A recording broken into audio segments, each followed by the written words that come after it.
ओम शांति।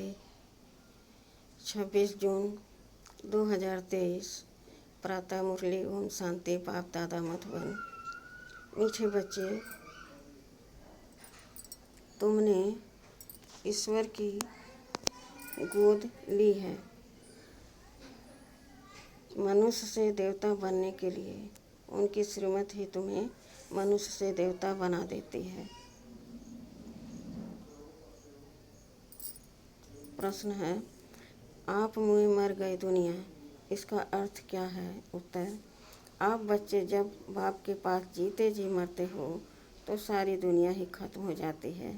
दूसरे मनुष्य तो जिस दुनिया में मरते हैं उसी दुनिया में जन्म लेते हैं, लेकिन तुम्हारा जन्म फिर इस पुरानी दुनिया में नहीं होता, नया जन्म नई दुनिया में होता है। तुम बच्चों को स्वर्ग की बादशाही मिल जाती है। गीत है, मरना तेरी गली में। ओम शांति। यह भी गायन इस समय का है जो फिर भक्ति मार्ग में गाया जाता है। इस समय जबकि तुम बाप के पास जीते जी मरते हो तो बरोबर सारी दुनिया ही खत्म हो जाती है। अज्ञान काल में मनुष्य मरते हैं तो फिर उसी ही दुनिया में जन्म लेते हैं। दुनिया कायम है, जिस दुनिया में मरते उसी दुनिया में जन्म लेते हैं। तुम बच्चे जब बाप के बनते हो तो यह दुनिया ही खत्म हो जाती है। कहावत है, आप मुए तो मर गई दुनिया, परंतु दुनिया विनाश तो नहीं हो जाती। इस ही दुनिया में फिर जन्म लेना पड़ता है। अभी तुम जबकि जीते जी मरते हो तो आप मर जाते हो तो दुनिया भी खत्म हो जाती है। तुम मरेंगे तो यह दुनिया ही खत्म हो जाएगी। तुम जानते हो हम फिर नई दुनिया में आएंगे, यह सिर्फ तुम ब्राह्मण ही जानते हो। ईश्वर का बच्चा होने से हमको सतयुग का बर्थ राइट मिलता है, स्वर्ग की बादशाही मिलती है, नर्क खत्म हो जाता है। इसमें कोई मेहनत नहीं है, सिर्फ बाप को याद करना है। मनुष्य जब कोई मरने पर होते हैं तो उनको कहते हैं राम राम कहो। पिछाड़ी में उठाने समय कहते हैं राम नाम सत्य है। यह भगवान को ही कहते हैं, राम नाम सत्य है, अर्थात परम पिता परमात्मा जो सत्य है उसका ही नाम लेना चाहिए। उसको राम कह देते हैं। राम भी, माला भी राम राम कह सिमरते हैं। राम राम की धुनी ऐसी लगाते हैं जैसे बाजा बजाते हैं। तुम बच्चों को बाप समझाते हैं कि कोई आवाज़ नहीं करना है, सिर्फ बुद्धि से याद करना है। तुम जानते हो जीते जी ईश्वर की गोद में आने से यह दुख रूपी दुनिया खत्म हो जाती है। बाबा हम आपके गले का हार बन जाएंगे। गाया भी जाता है रुद्रमाला, तुम रुद्रमाला में पिरोने लिए इस रुद्र ज्ञान यज्ञ में बैठे हो। कल्प पहले मुआफिक, दूसरा कोई सत्संग नहीं जहाँ ऐसे समझते हो कि हम ईश्वर बाप के गले में पिरोएंगे। बाप से तो ज़रूर वर्षा मिलेगा। बाप कौन कहते हैं? आत्मा, आत्मा में ही मन बुद्धि है ना। बुद्धि समझती है, फिर कहती है। पहले संकल्प आता है, फिर कर्मेंद्रियों से कहा जाता है। बरोबर हम बाबा के बने हैं, बाबा के ही होकर रहेंगे। गॉड फादर कहते हैं ना। फिर पूछो तुम्हारे में गॉड फादर की नॉलेज है?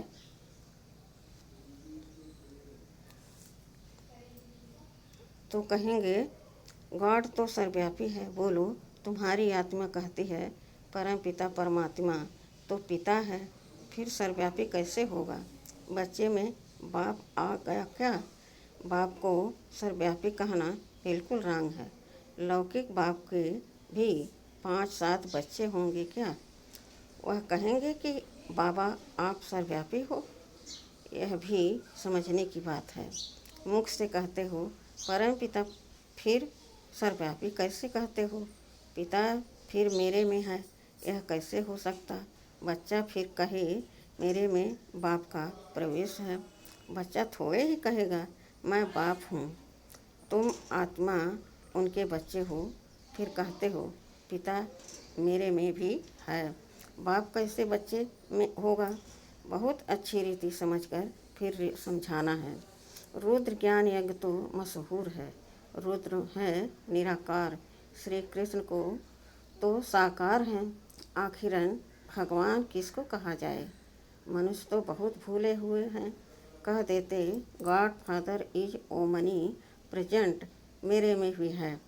बाप तो घर में ही रहता और कहाँ रहेंगे? अभी बाप इस बेहद के घर में आया हुआ है, यहाँ विराजमान है। कहते हैं मैंने इसमें प्रवेश किया है।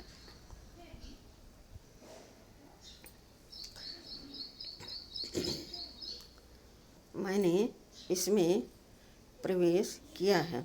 कुछ पूछना हो तो पूछो। आगे पितरों को बुलाने का बहुत रिवाज था। पितृ तो आत्मा है ना। पितृ को यानी आत्मा को खिलाया जाता है। कहेंगे आज हमारे दादे का पितृ है, आज फलाने का पितृ है, तो आत्मा को बुलाया जाता है, खिलाया जाता है। समझो किसका स्त्री से प्यार है, उसकी आत्मा को बुलाते हैं। कहते हैं हमने हीरे की फुल्ली पहनाने का वादा किया था। ब्राह्मण को बुलाकर उसे हीरे की फुल्ली पहनाते हैं। बुलाया तो आत्मा को ना, शरीर थोड़े ही आया। यह रस्म भारत में ही है। जैसे सूक्ष्मोतन में जाते हो, कोई मर गया तो उनका भोग लगाते हो। सूक्ष्मोतन में वह आत्मा आती है। यह है बिल्कुल नई नई बातें। जब तक कोई अच्छी रीति न समझे तब तक संशय उठता है। यह क्या करते हैं? ब्राह्मण की रस्म रिवाज देखो कैसी है। इस समय सभी मनुष्य मात्र तमो प्रधान हैं। बाप तो है ही पतित पावन, वह कभी तमो प्रधान नहीं होते। मनुष्य को पतित पावन नहीं कहेंगे। पतित पावन माना सारी दुनिया को पतित से पावन बनाने वाला। वह तो एक बाप के सिवाय दूसरा कोई हो न सके। धर्म स्थापक तो आते हैं अपना अपना धर्म स्थापन करने। क्रिश्चियन धर्म का सिजरा वहाँ है। पहले क्राइस्ट आया, फिर उनके पिछाड़ी भी आते रहेंगे, वृद्धि को पाते रहेंगे। वह कोई पतित को पावन नहीं बनाते। नंबरवार उन्हों की संख्या आती है। पतित पावन तो इस समय चाहिए जबकि सब कब्र दाखिल हो जाते हैं। सबको पावन बनाने वाला एक ही है, यह तो समझते हो। बरोबर इस समय सारी दुनिया जगजगीभूत है। बनेन ट्री का मिसाल देते हैं। बहुत बड़ा झाड़ होता है, उनके नीचे बहुत पार्टियां जाकर बैठती हैं। उसका फाउंडेशन सड़ा हुआ है, बाकी सब टालियाँ खड़ी हैं। यह भी झाड़ है, देवी देवता धर्म का। जो झाड़ है उसका फाउंडेशन उल्टा ऊपर है और जड़ एकदम कट गई है। बाकी सब हैं बीज हो, बाकी सब हैं बीज हो, तब तो फिर से स्थापन करें। बाप कहते हैं मैं फिर से आकर स्थापन कराता हूँ। ब्रह्मा द्वारा स्थापना, शंकर द्वारा विनाश। बरोबर अनेक धर्मों का विनाश हुआ था। इस महाभारत लड़ाई में जो राजयोग सीखते थे उन्हों की फिर राजधानी स्थापन हो गई। तुम जानते हो अभी हम बाबा के पास जाएंगे, फिर नई दुनिया में आएंगे, फिर झाड़ वृद्धि को पाता रहेगा। देवी देवता धर्म जो था वह इस समय प्रायः लोप है। तो बाप कहते हैं मैं फिर से आकर आदि सनातन देवी देवता धर्म की स्थापना करता हूँ। भारत जो ऊंच से ऊंच था उनको अब ग्रहण लगा हुआ है। काम चिता पर बैठने से इस समय सारी दुनिया काली हो गई है। अब फिर तुम ज्ञान चिता पर बैठ गोरे बनते हो। तुम जो श्याम बन गए थे, श्याम से गोरा सुंदर बनाने वाला है परम पिता परमात्मा। उनकी श्रीमत मिलती है। परम पिता परमात्मा की आत्मा तो एवर पेवर गोरी है। आत्मा में ही खाद पड़ती है। सोने का मिसाल अभी तुम जानते हो।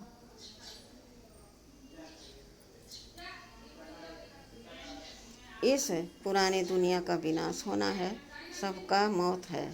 फिर तुमको कहने वाला कोई नहीं रहेगा कि राम राम कहो। यह मौत ऐसा होता है जो सब मरेंगे। अभी कितने मरेंगे, कितनी खाद मिलेगी, तो क्यों नहीं धरती फर्स्ट क्लास अनाज देगी। सतयुग में सब हरे भरे सब्ज हो जाएंगे। सड़ी हुई चीज़ को खाद कहा जाता है। कीचड़ा जल कर खाद बन जाता है। खाद बनने में भी टाइम लगता है।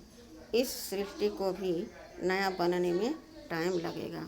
तुम सूक्ष्म तन में जाते हो, कितने बड़े बड़े फल तुमको दिखाते हैं, सूबी रस पिलाते हैं।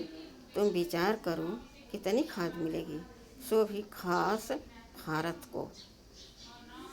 वहाँ कितनी अच्छी अच्छी चीज़ें निकलेंगी। सूक्ष्म तन में बैकुंठ का सूबी रस तुमको पिलाते हैं। बगीचे आदि का साक्षात्कार कराते हैं। वहाँ हमारा बगीचा होगा। बच्चों ने साक्षात्कार किया है। सूबे रस पी कर आते थे। प्रिंस बगीचे से फल ले आते थे।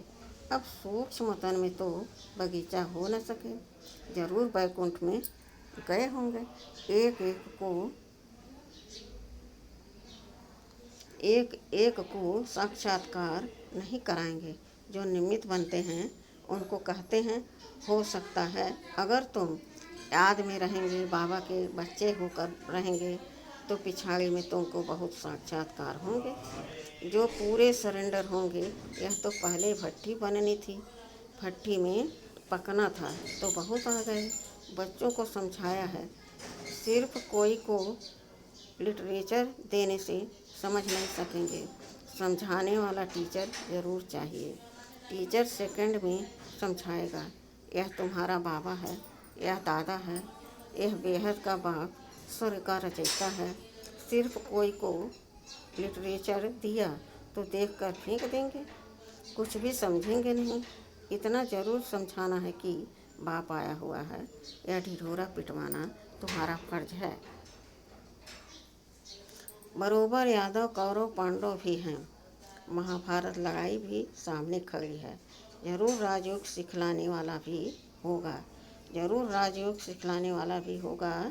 जरूर स्वर्ग की स्थापना भी होगी। एक धर्म की स्थापना, अनेक धर्मों का विनाश होगा। तुम जानते हो, हम ही नर से नारायण, नारी से लक्ष्मी बनते हैं। यह है एम ऑब्जेक्ट।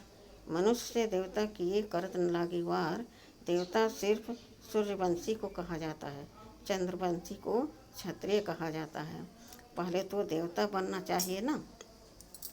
नापास होने से क्षत्रिय बन जाते हैं। तो बाप कहते हैं, मीठे मीठे सिखिलदे बच्चे, कितने ढेर सिखिलदे बच्चे हैं। किसका बच्चा गुम हो जाता है, 6-8 मास बाद आकर मिलता है, तो कितना प्यार से आकर मिलेगा। बाप को कितनी खुशी होगी। यह भी बाप कहते हैं, लाडले सिखिलदे बच्चे, तुम 5000 वर्ष बाद आकर मिले हो। लाडले बच्चे, तुम बिछुड़ गए थे, अब फिर आकर मिले हो। बेहद का वर्षा लेने लिए deity world sovereignty is your godfatherly birthright. बाबा तुमको बेहद की बादशाही देने आया है। यह है हेवनली गॉड फादर। कहते हैं, तुम बच्चों के लिए कितनी बड़ी सौगात लाए हैं, परंतु इतना लायक बनना है, श्रीमत पर चलना है। बाबा मम्मा कहकर फिर अगर भूल गए या फारकती दे दी तो गले का हार नहीं बनेंगे। बच्चों को कितना प्यार किया जाता है। बाप बच्चों को सिर पर रखते हैं। बेहद के बाप के कितने बच्चे हैं, बाबा कितना ऊंच चढ़ाते हैं। पाँव में जो गिरे हुए हैं उन्हों को भी ऊपर चढ़ाते हैं। तो कितना खुशी में रहना चाहिए और श्रीमत पर चलना चाहिए। एक की मत पर चलना है, अपनी मत पर चला तो यह मरा। श्रीमत पर चलेंगे तो तुम श्रेष्ठ मनुष्य अर्थात देवता बनेंगे। क्षत्रिय तो फिर भी 2 कला कम हो गए। यहाँ है ही मनुष्य देवता बनने का, क्षत्रिय नहीं।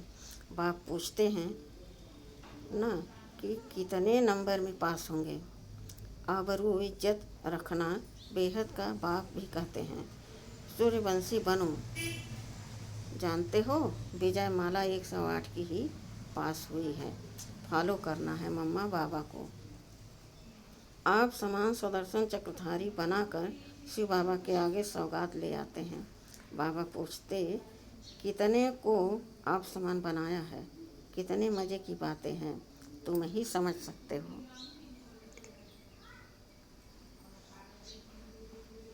नया कोई बिल्कुल नहीं समझेगा। यह मनुष्य से देवता बनने की कॉलेज है। कोई को तो 7 रोज में ही बहुत रंग चढ़ जाता है, कोई को तो बिल्कुल नहीं चढ़ता। छीछी कपड़े पर बड़ा मुश्किल से रंग चढ़ता है, बहुत मेहनत करनी पड़ती है। पहली पहली बात बच्चों को समझाई कि पहले सबको बोलो, बेहद के बाप को तुम जानते हो? कहते, हाँ मेरे में भी हैं, सर्वव्यापी हैं। अरे तुम्हारे में भी हैं, फिर तो पूछने की बात ही नहीं। कहते हो बाप हैं, तो फिर बाप तेरे में अथवा मेरे में कैसे हो सकता? बाप है तो बाप से वर्षा जरूर मिलना चाहिए। पहले पहले अल्प पर समझाओ। बाप कहते हैं, हे मेरे सिखिलदे बच्चे, ऐसे कोई सन्यासी व गुरु गोसाई नहीं कर सकते। तुम जानते हो बरोबर हम शिव बाबा के सिखिलदे बच्चे हैं। 5000 वर्ष बाद फिर आकर मिले हो स्वर्ग का वर्षा लेने। जानते हो हम स्वर्ग के मालिक थे।